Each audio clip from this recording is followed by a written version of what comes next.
Hey guys, it's me, it's Queen Settaru, and I'm coming to you today with another exciting edition of Ask an Aquarius.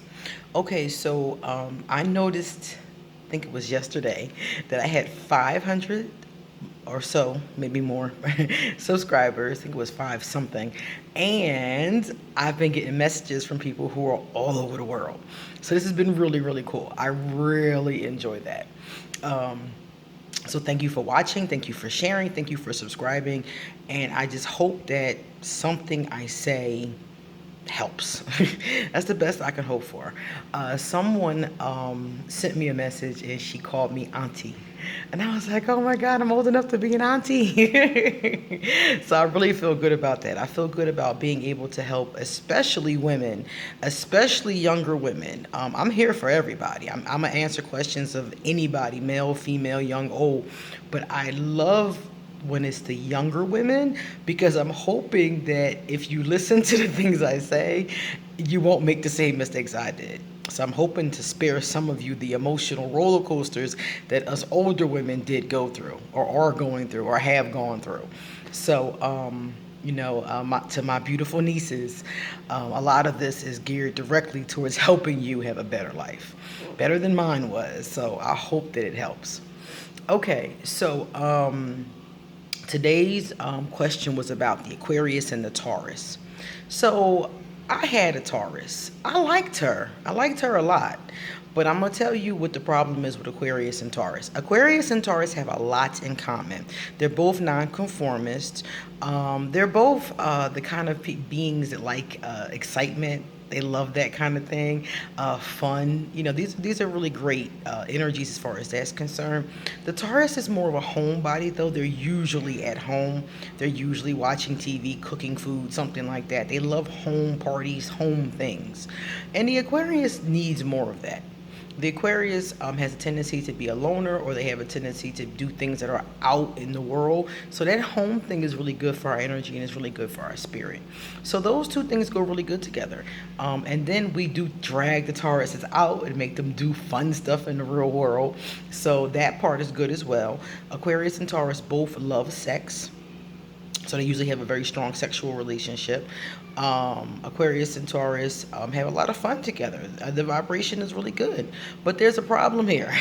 You knew I was going to come with the problems. First of all, Taurus have a tendency to be dishonest.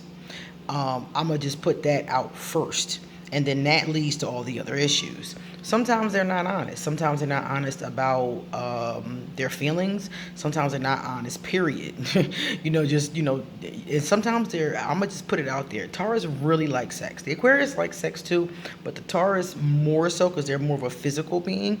And some of the times they're unfaithful because they'll see something that they like and, have a hard time, They got this sensual appetite, And some of the times they have a hard time curbing it or choose not to curb it, So they can be unfaithful. They can lie about being unfaithful. They are the types that could do that. So when you're dealing with the Taurus, that's one thing that the Aquarius does not like. The Aquarius is the kind of person that will have an open relationship. We will, but we don't like deceptive relationships. And that's where a lot of Tauruses lose the Aquarius, because they'll tell a lie, do some stupid stuff. The Aquarius finds out, the Aquarius goes away. Now the Aquarius is a back and forth kind of energy, so we'll go away. We might forgive them. It might not have been that bad, or maybe we'll justify it that it wasn't that bad. So we might go back and forth with the Taurus a few times, but typically that's what kills it for the Aquarius and the Taurus, is that the Taurus is usually either lying or unfaithful. Now, there are, of course, going to be exceptions to that rule. There are going to be Tauruses who are tremendously faithful. And the other issue that can come up, if that issue is not present, is that the Taurus is very stubborn. And this Taurus is stubborn about stuff that the Aquarius is like, what? Like, it's not, sometimes it's really dumb stuff. I mean, seriously. Like, they'll get an idea in their mind. If the idea is right or not is irrelevant. But if they have an idea in their mind and they go with it, they just go with it. And the Aquarius is more of a logical being. So if you have an idea or you're going with something that we find to be illogical, we're going to be looking at you like, And then they get mad at you. Taurus get mad at you for not going along with their idea. They have a bull. So their anger is pretty bad. And then the Aquarius has a bad temper. So these two can end up fighting or just not speaking, because the Aquarius has a tendency to just shut off. Like, they're angry, so they just shut off. Every time I got into something with my Taurus, I just left her. I left her ass sitting right there. Every time she did something stupid that I didn't like, I just left. And I wouldn't come back for, sometimes it would just be that day. Sometimes, one time I left for like 4 years. I came back, I saw her again. She was doing the same dumb stuff. I hung around for a little while. I left her again. The last time I left her, I just never went back. So that's usually what goes on with the Aquarius. But if they get into something that's aggressive, they could fight. They could really fist fight, because they're both, the Taurus is a charging bull, and the Aquarius has a bad temper that we do a really good job of most people not seeing. But the Taurus is one of those people that can bring it out of us and end up in the police precincts. They could bring it out. Capricorns can bring it out too. So it's not the kind of energy that you want to, play with. So if you're thinking about being with a Taurus, if you're an Aquarius and you're thinking about being with a Taurus, it could be a really good match. It depends on how honest and mature the Taurus is. If you have a non-cheating, positive Taurus, you guys can make it. The only thing that's going to be a problem is that stubbornness. Positive and negative Tauruses are stubborn. And some of the times what they're stubborn about is something that you just like, oh my God. The way to deal with a Taurus when they're being really stubborn, and don't arguing with them, speaking on it, none of that really helps. They have to see it. So you have to, whatever they're being stubborn about, like for example, one time I was trying to tell her that one of her friends was being inappropriate with me. I was trying to tell her, like, she coming at me and it's not on no, friendship type shit, And she was like, oh no, she's not. She's the kind of person, being real stubborn about it. So I ain't say nothing. I ain't say a word. And one day she saw it. And I made sure she saw it. And I still didn't say a word. And she was like, well, I don't really like when she come around. I'm not going to let her come around you no more. I told you that 3 months ago. Okay? So that's my thing. Like, some of the times when they're being really stubborn, and they get stubborn a lot.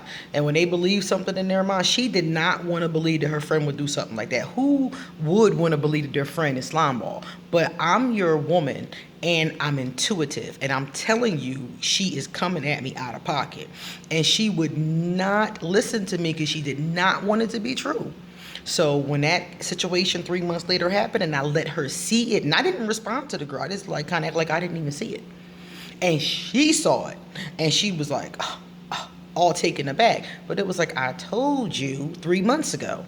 So you have to let them see things for themselves. They have to see.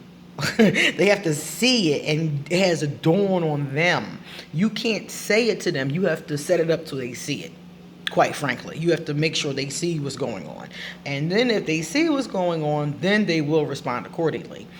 They're just really stubborn in that way. And it's usually about small stuff. And that's what bothers me, is that they're frustrating, because they're usually stubborn about small things that are annoying to me. So it's like, okay, and it really pisses me off. And then I'm a really intuitive person, and I like to go with my gut. Like I told her one night, I said, it's getting really cool. We need to go in. She's like, oh, it's not cold. We're fine. The next day she had a cold. And I was looking at her like this, and she was like, don't look at me like that. Like, I told you. And they're so stubborn. And this is a small thing. Again, small thing. I told her we needed to go in. She didn't want to go in. Next day, she got a cold. Now, guess who got to deal with her cold? Who got to go get her some medicine, y'all? Who got to nurse her back to health? So this is the kind of small thing I'm talking about that pissed me off. But I was willing to deal with those small things, to be honest with you. I could deal with a little bit of stubbornness, but this Taurus has some real emotional health issues. I have a tendency because I'm a healer, I have a tendency to draw people to me that have all kinds of emotional health issues, and then I try to help them, and then in the process they drive me crazy. They drive me crazy with the issue. So that's what happened with her. She's had problems. I couldn't help her. I gave up, quite frankly.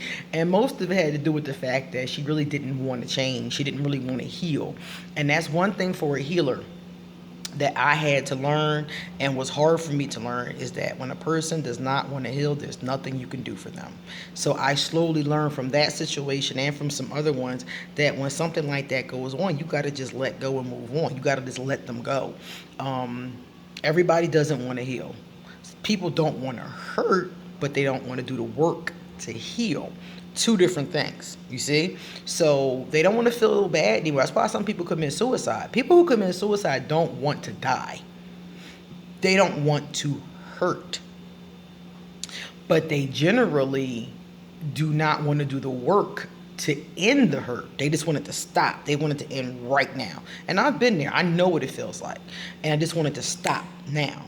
But it doesn't work like that. You have to work at life. You have to work in life, you have to work at life, and you have to work on your life. So basically, a lot of times, like I said, these people want things to end and they want them to end quickly, but they don't want to do the work to end it. And she was the kind of person, this ex that I'm thinking about, she was the kind of person that would work on it a little bit. She worked on it a little bit, feel a little bit better, and then go right back to the same dumb stuff. So even the last time I talked to her, she was still screwed up. Nice person, really nice person. This girl will give you the shirt off her back, but will not do the steps she needs to do to heal herself, change herself, and the stuff that she does do is not helping. One of the things that she does a lot of times, and a lot of people do this, is church. And I'm not against church.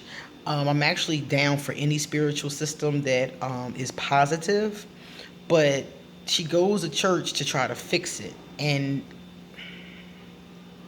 it's not helping. It's not working. I don't know, I have never been to the church. I don't know what they're giving her or teaching her, but it must not be healing techniques, because she's still in the same position and she's been going to the church forever. So I don't know if she's not doing what they tell her. I don't know if they're not telling her the right thing. I don't know what's happening, but whatever is happening, it's not helping her heal. So again, she's a Taurus. So she's stubbornly holding on to this church, stubbornly holding on to the belief that this church can heal her. And really all it is that when she goes there, I think she feels better about herself, because, a lot of us grew up with the belief that if you went to church, you were a good person. Good people go to church. It doesn't matter what they do during the week. They can be at the club Saturday night. They can beat their wife Thursday night. It doesn't matter. As long as they go to church on Sunday, everything is fine. Everything is wiped clean. They're a good Christian. They're this, they're that. It's a lie. It is a lie. You are not a good person because you go to church once a week. I'm sorry, you're just not. You're a good person because you do things that a good person does. Period. I don't care if you never go to church. If you never go to church, but you do good things every single day, if you help people, you feed the poor, you help the sick, you try to, help out your mama, you do good things from your heart to help people out, you are a good person. More so than Auntie May or Boo Boo, who's at the church every Friday night, every Sunday night, every Sunday morning. It's about your deeds. Even Jesus said that. Even Jesus talked about your deeds. And if you look at any major spiritual system, they all talk about your deeds. It's not about what you say. It's not about what you think. It's not about who got the best pastor. It's about your deeds. Are you good to people? Or do you get mad in traffic and cuss out the guy that's in front of you? That's the question. Are you good to people? Are you loving towards people? Do you try to help people? Are you good to yourself? Because you're a people too. Those are the questions that really are going to be asked. This is my last part, and then I'm going to get going. I'm a priestess of Mayat, which means that I practice the ancient Egyptian spiritual system, who they call the Cometians. They call themselves the Cometians. The Greeks called them the Egyptians later, but they called themselves the Cometians. The land was called Kemet. Egypt was called Kemet, the land of the blacks. So in our spiritual system, they teach us that when you die, you need to be as light as a feather. That means your heart is light, your conscience is light, you are light. That no matter what you did in your life, you did your best to change that energy and to have a light energy and to be a good person. Mayat does not ask us, did you go to church every Sunday? Did you pay your tithes? She doesn't ask that question. She weighs your heart. She doesn't ask you no questions. She don't say nothing. She weighs your heart. She takes your heart out of your chest and puts it on a scale. That's how you get to heaven. That's how you get there. So if you want to go to heaven, make sure your heart is as light as a feather. In any way that you chose to do that, any spiritual system you chose to work with, or no spiritual system at all, whatever you chose to do, that your heart was good, your heart was pure, and your heart was as light as a feather. That's what's going to get you there. Anyway, so guys, that's my talk about the Aquarius and the Taurus. It's a really good combination, very good possibility, but those things that I mentioned can kill it. It killed it for me.